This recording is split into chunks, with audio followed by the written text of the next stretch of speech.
There was a game that came out 10 years ago in 2014 by Ubisoft called Valiant Hearts: The Great War. This was a game that was released on all platforms. It had a very cool art style. It kind of reminds me of the sketch sort of art style that you see in games like Pentiment, for example, or at least that's kind of what it reminds me of. And the whole game is basically a part puzzle, part narrative storytelling game that is actually about World War I. Now, I've never played it, but I have always heard great things about this game. It is very interesting that a game about a war can actually not be a first-person shooter. Rather, like I said, it's more of a puzzle and storytelling approach. It looks very cool. It seems very cool. I just watched a few clips of it on YouTube, and I gotta say, I definitely want to get it myself. And I can, because like I said, you know, it was released on Xbox, all platforms, PC, everything. And the significance of that, why I'm mentioning that, is that about a year ago in January 2023, Ubisoft finally released the Valiant Hearts sequel. This one was called Valiant Hearts Coming Home, which is fantastic. The problem was, though, it was actually a Netflix exclusive, believe it or not. I know I've talked about games on Netflix in the past, but I gotta say, this is a first for me. I never would have guessed that Netflix would actually have a Netflix exclusive game that is not an original IP, like a previous IP that was very good, very well respected. It happens a lot with movies and shows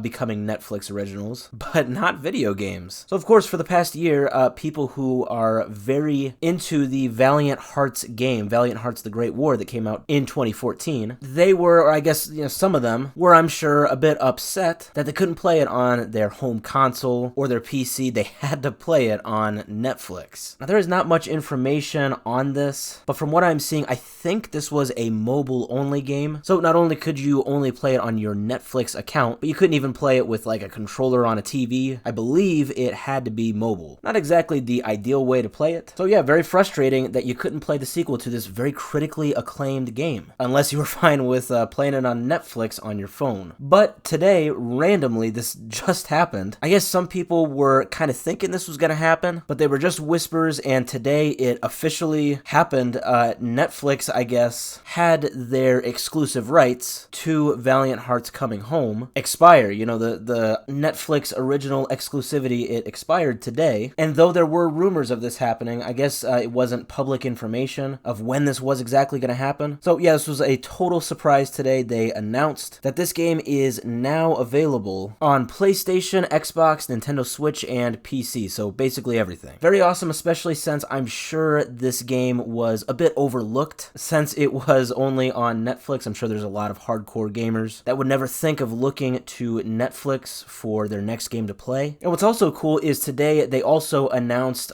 something called Valiant Hearts: The Collection, which is basically both the first and second game bundled together. That is $25 if you just want to buy the second game that is now available on consoles and PC. That is going to be $15. And I'm not super familiar with what the sequel does that the first game doesn't, but I believe it is just kind of more storytelling, probably different characters. I believe it is still in the World War I setting. So though this isn't, you know, Halo coming to PlayStation or Sly Cooper coming to Xbox, you know, maybe nothing super crazy like that that's gonna break the internet, I still think this is a very cool thing. I am not a fan of exclusivity, especially mobile exclusivity, when that is definitely not the ideal way to play games. So very cool stuff from Ubisoft. As much as I respect Netflix and their gaming section, I don't think a sequel to a game this good, this critically acclaimed, was destined to just stay on Netflix forever.